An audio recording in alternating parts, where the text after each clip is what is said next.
Proposer mes services en ligne.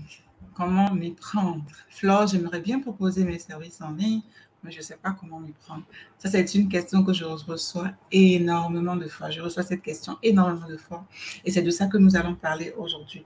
Grande nouvelle, les inscriptions pour la cohorte 10 du programme Assistante virtuelle Pro sont ouvertes. Ça fait quand même déjà un peu plus de 3 semaines que j'en parle, que je vous donne du contenu de valeur par rapport à cette thématique-là, par rapport à ce métier qui est le métier en vogue concrètement, si je peux m'exprimer ainsi.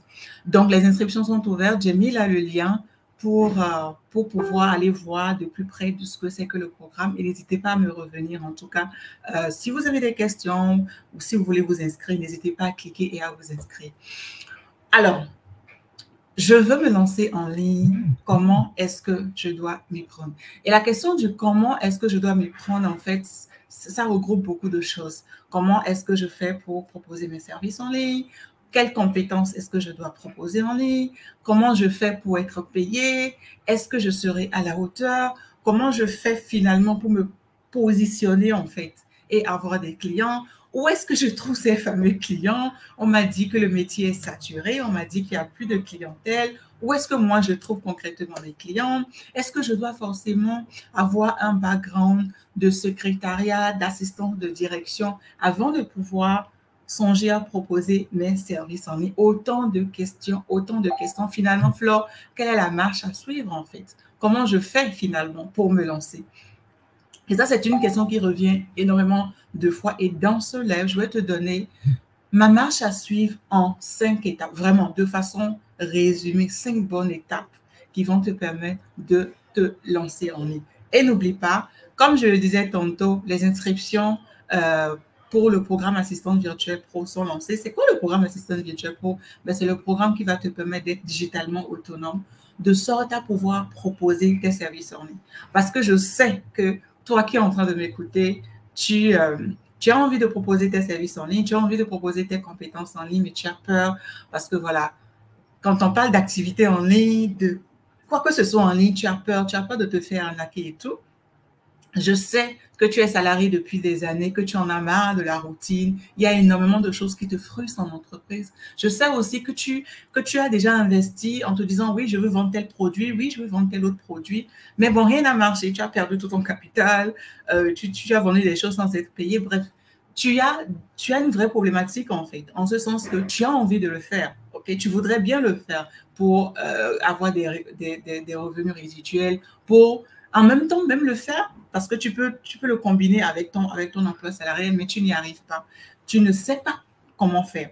Et c'est pour ça que j'ai décidé de faire cette série de live-là pour pouvoir le faire, pour pouvoir t'expliquer en fait qu'est-ce que c'est que ce métier, comment ça fonctionne en réalité. Et n'oublie pas, comme je le disais, les inscriptions sont lancées. Si tu me suis sur Instagram, tu cliques vraiment sur le lien, dans le lien que je mettrai en description ou le lien dans ma bio. Et si tu me suis sur LinkedIn, Facebook, YouTube et toutes les autres plateformes, le lien pour t'enregistrer, pour t'inscrire est dans la plateforme. Alors, proposer mes services en ligne, comment m'y prendre? La première des choses que je voudrais que tu notes, elle est très importante, c'est que tu peux proposer tes services en ligne tout en étant encore salarié. Okay? Je vois ça tout le temps. J'ai plusieurs entreprises, j'ai plusieurs clients plutôt qui proposent leurs services de cette façon tout en étant encore salarié. Okay? Donc, c'est quelque chose que tu peux définitivement faire et qui va, et tu verras, c'est facile de le faire, de pouvoir combiner.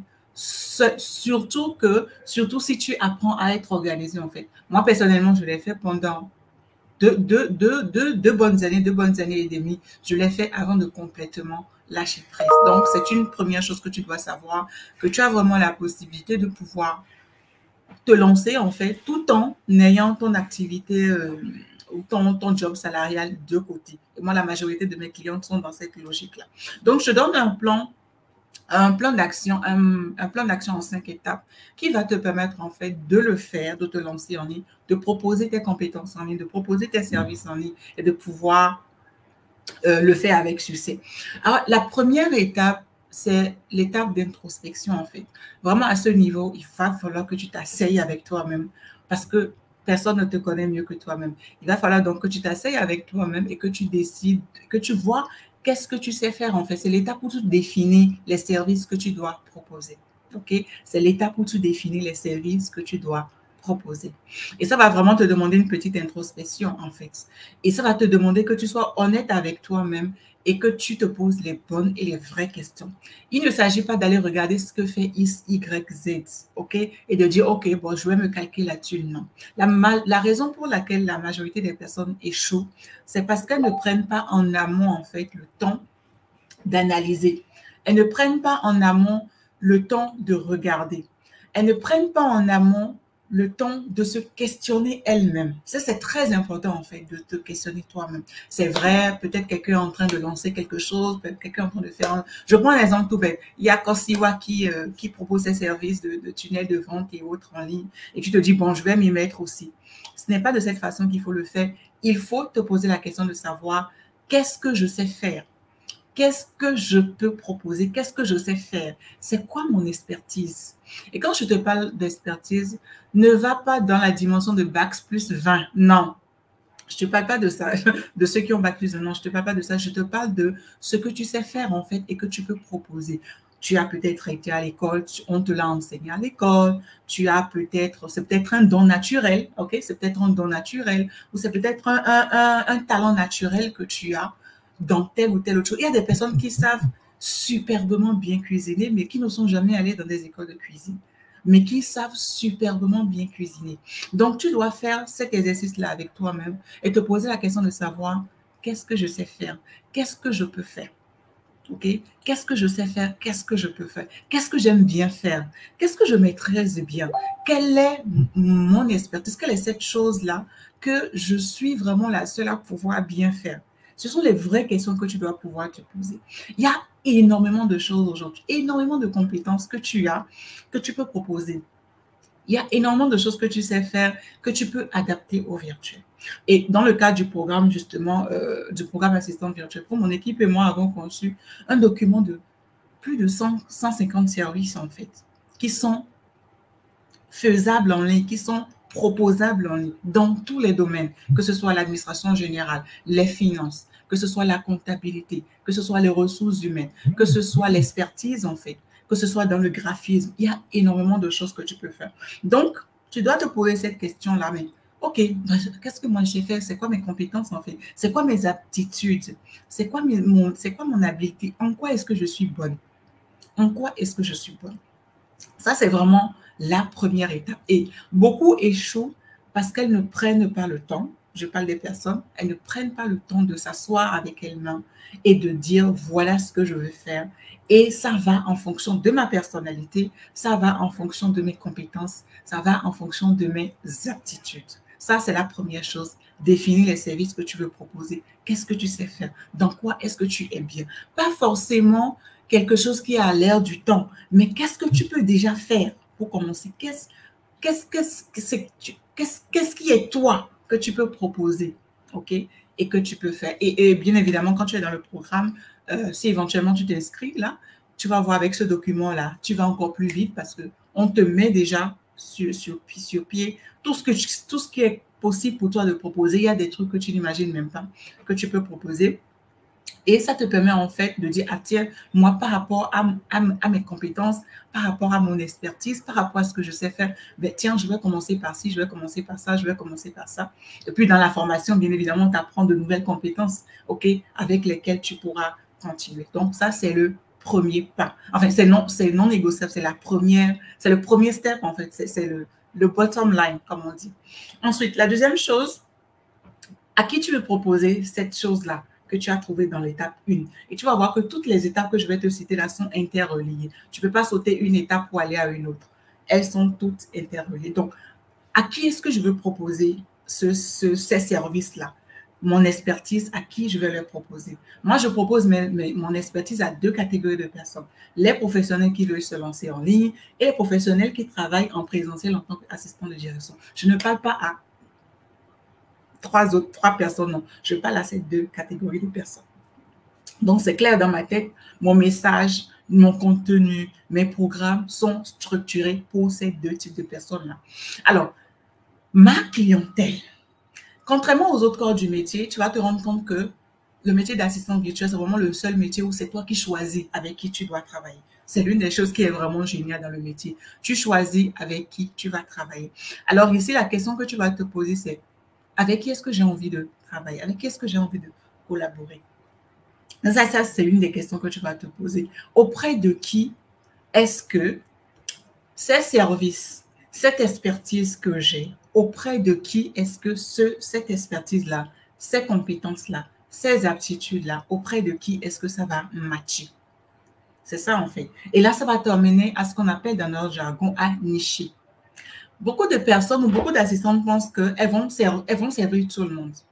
Et à vouloir servir tout le monde, elles finissent par ne pas intéresser personne en fait.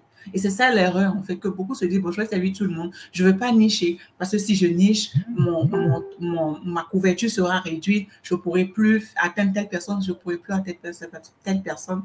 Mais non, ce n'est pas la bonne chose à faire. La meilleure des choses à faire, c'est de choisir dès le départ à qui tu veux parler. De sorte à ce que ton message, ton contenu, tout ce que tu fais, en fait, soit taillé, en fait, sur la problématique de cette personne. OK? Et avec, au sein du programme Assistant Virtuel, pour qu'est-ce que nous faisons? Quand le programme est lancé, je crois que c'est le module 3 ou le module 4, mais je pense que c'est le module 3, on invite des experts, en fait, en clientèle. Il y a des personnes dont l'expertise, c'est de nous aider à avoir notre clientèle idéale. Et on les invite pour des ateliers. Et quand ces personnes viennent, en fait, les situations sont débloquées. Parce qu'il y a beaucoup de personnes qui arrivent, je l'avoue, qui se disent, OK, je sais faire ci, mais je sais vraiment pas quoi proposer. Je ne sais pas comment le proposer. Je ne sais pas comment trouver ma clientèle idéale. Je ne sais pas comment structurer, en fait, comment l'identifier. Comment est-ce que je peux entrer en contact avec elle? Comment est-ce que je peux m'adresser à ma clientèle? Et donc, lors de ces ateliers-là, on arrive à les débloquer et à trouver des solutions. OK? Donc, c'est vraiment ce qu'il te faut, trouver ta clientèle, parce que tu ne peux pas servir tout le monde, comme je le disais. OK? Et c'est une grave erreur de penser que je vais proposer tout et n'importe quoi. Gestion des réseaux sociaux, comptabilité. Non, non, non, non, non, non. Il faut que tu te spécialises. En fait, c'est un peu comme si tu quittais la vallée pour la montagne, en fait. Quand tu es dans la vallée, tu règles les problèmes de la vallée. Mais quand tu montes dans les hauteurs, quand tu vas sur la montagne, en fait, tu règles des problèmes vraiment spécifiques. Et tu seras d'accord avec moi qu'un médecin généraliste sera toujours moins bien payé qu'un spécialiste, en fait. OK? C'est clair parce qu'il y a le côté spécialisation. Et justement, dans le programme, arrive à la deuxième partie du programme, en fait, parce que le programme, depuis le début de cette année, a été complètement restructuré. Et au niveau de la deuxième partie du programme, on entre vraiment maintenant dans les métiers spécialisés, en fait, quand on parle de l'assistante virtuelle. Donc, ça, c'est le deuxième point. Premier point, ce que tu vas proposer comme service. Deuxième point, ta clientèle. Et il y a des méthodes vraiment bien définies pour identifier cette clientèle-là. Alors, la troisième chose que tu vas devoir faire, c'est qu'il faut valider maintenant. OK? Tu as dit, voilà, je veux m'occuper de telle personne. Voilà ce que je propose. Mais il faut que tu puisses confirmer que ce que tu veux faire intéresse vraiment ta clientèle. De sorte à ce que tu proposes, en fait, puisse matcher avec les peurs, les frustrations, les désirs, les challenges de ta clientèle cible. Il faut donc que tu puisses aller lui parler. Si tu dis, je m'occupe, je veux servir les coachs, les personnes qui sont dans l'infoprenariat, parce que rien que dans le domaine de la formation, là, il y a plusieurs types, en fait. Un coach sportif n'a pas la même problématique que moi qui suis dans l'infoprenariat. C'est deux choses différentes. Même s'il y a des points de ressemblance, on a chacun, en fait, nos spécificités, nos points de douleur, nos challenges, nos peurs, nos frustrations, nos doutes. Et donc, l'objectif, c'est que toi, avec tes compétences, en fait, tu puisses venir adresser cela. Et donc, à ce niveau-là, il faut que tu valides. Et pour valider, il faut que tu entres en contact avec les personnes. Il faut que tu ailles dans les endroits où tu peux trouver ces personnes-là. Et ces personnes sont sur le net, sont sur les réseaux sociaux, sont dans les groupes. Mais il faut que tu entres en contact avec pour pouvoir t'assurer que, tiens, ce que je propose match parfaitement avec les challenges, la problématique, les désirs, les frustrations, les peurs de ma clientèle. OK? Que ça correspond vraiment à ses besoins. Ça, c'est la troisième étape. OK? On est à mi-parcours, j'espère que tu suis bien. Et comme je t'ai dit, le programme, les inscriptions pour le programme assistant virtuel sont lancées. Et c'est vraiment le programme qui va t'aider à aller très vite. C'est le programme qui va t'aider à aller très vite parce que c'est un programme qui a énormément de ressources. On te fait passer par une série d'étapes, en fait, qui te permettent d'avoir de la clarté, de ne pas perdre du temps, à aller faire des recherches à gauche, à droite, d'avoir du support humain, d'avoir du support en matériel aussi pour aller très rapidement. Ensuite, quatrième étape, ce sont les outils digitaux. Okay? Beaucoup pensent qu'il suffit d'être secrétaire, assistant de direction pour pouvoir proposer ces services en ligne. Encore qu'il y a énormément de secrétaires et d'assistants qui ne sont pas du tout à l'aise avec les outils digitaux, avec tout ce qui est outils digitaux, tout ce qui est outils en ligne. Elles ne sont pas du tout à l'aise avec. J'en ai eu la preuve seulement il y a quelques jours lors d'une formation. C'est donc très important que tu puisses te familiariser avec les outils digitaux parce que ça va être ton matériel de travail. Hein. L'ordinateur, tout ce que concerne l'ordinateur, je ne te demande pas d'être une spécialiste du PC, de l'ordinateur, non. Mais il y a des outils que tu dois devoir maîtriser. Alors, si tu ne te connais pas ou si tu es allergique, il va falloir que tu apprennes à le faire. Et il y a énormément d'outils que tu peux utiliser en fonction de ta spécialisation, en fait. Si tu décides, par exemple, de te spécialiser en tunnel de vente et automatisme, bon, voilà, il y a des outils adaptés, en fait, qui te permettent de créer, de monter des tunnels de vente et de les rendre viables, si je peux m'exprimer ainsi. OK? Donc, il y a énormément d'outils que tu peux apprendre. Et nous, vraiment, dans le programme, on est arrivé à mettre en place 3 différentes spécialisations. Tu peux te spécialiser, quand tu prends la formation assistante virtuelle pro, tu peux te spécialiser dans tout ce qui est création de tunnels de vente et automatisme. Tu peux te spécialiser dans le montage vidéo. Tu peux te spécialiser dans la publicité Facebook et Instagram. Donc, il y a énormément de choses là à découvrir. OK? Alors, ça, c'est donc la 4e étape. Et maintenant, la 5e étape, c'est qu'il faut que tu t'entoures, en fait, et que tu apprennes au maximum sur l'industrie. Et ce n'est pas au bout de 2 semaines que tu vas en apprendre sur l'industrie. Moi, il m'a fallu du temps, il m'a fallu des années pour pouvoir en apprendre davantage. Mais l'une des façons pour toi qui va te permettre d'aller très rapidement, mais c'est tout simplement au travers de la formation. C'est tout simplement au travers de la formation que tu vas pouvoir aller très vite. C'est l'une des meilleures façons, en fait, de t'habituer à l'environnement, d'en apprendre plus sur l'environnement ou sur l'industrie, j'allais dire. Okay? Cette industrie qui est celle de l'assistance en ligne. Et l'erreur ici, c'est que beaucoup pensent qu'ils ou elles peuvent se lancer sans un minimum, mais il va te falloir un minimum pour le faire. Il va te falloir un minimum, mais beaucoup pensent qu'ils peuvent le faire sans ce minimum-là. Moi, je dis toujours, il faut éviter les pertes, surtout les pertes de temps et les erreurs en griffe stupide, en fait. OK? Il y a la connaissance et le pouvoir. Ça, on n'arrêtera jamais de le dire. Et investir sur toi, c'est vraiment le meilleur cadeau que tu puisses te faire à toi. Mais c'est quoi les avantages quand tu te formes? OK? Tu es formé, tu es accompagné à plusieurs niveaux. Okay? Du début jusqu'à la fin, structuré, tout est structuré en fait. Parce que quelqu'un pourrait me dire, mais Flore, je pourrais avoir toutes ces informations en ligne. Déjà, c'est pas vrai que tu puisses avoir toutes les informations en ligne. Et maintenant, dans le flot d'informations que tu peux avoir sur les moteurs de recherche, il te faut du temps pour disséquer, pour te retrouver dans le flot d'informations qui viendront à toi. Et il te faut aussi te poser il te faut aussi quelqu'un qui va t'aider à te dire, oui, ça, c'est ce que tu dois faire. Oui, ça, c'est bon pour toi. Fais comme ça, procède de cette façon. Va plutôt dans ce sens-là. Et c'est ça qui est génial avec la formation parce que tu gagnes du temps. Tu vas beaucoup plus vite. On te montre comment faire. On te montre quoi faire. On te montre comment le faire. Quoi faire, quand le faire. Okay? Et ça te permet de faire quoi? Ça te permet de baisser considérablement des risques, en fait. Quel risque tu cours si tu ne te fais pas former? Tu perds le temps, tu fais mal au travail, tu te ridiculises et c'est très grave de procéder comme ça. Donc, voilà les 5 étapes que tu pourrais suivre, en fait, pour proposer tes services. Non seulement les proposer, mais aussi le faire de façon à réussir, en fait. Premièrement, tu définis les services. Secondo, tu définis la clientèle. Qui est-ce que tu veux servir? Troisièmement, tu vas regarder, valider en fait ce que tu as trouvé par rapport à ce que veut ta clientèle de sorte à ce que ça puisse matcher. Ensuite, il faut que tu t'habitues aux outils digitaux parce que ça va être ton outil de travail. C'est avec ces outils-là que tu vas travailler de façon quotidienne et aussi intègre un système qui te permet de t'habituer en fait à l'industrie, de comprendre comment les choses se font, qu'est-ce qui se fait, qu'est-ce qu'il ne faut surtout pas faire, comment faire telle chose, comment faire telle autre chose.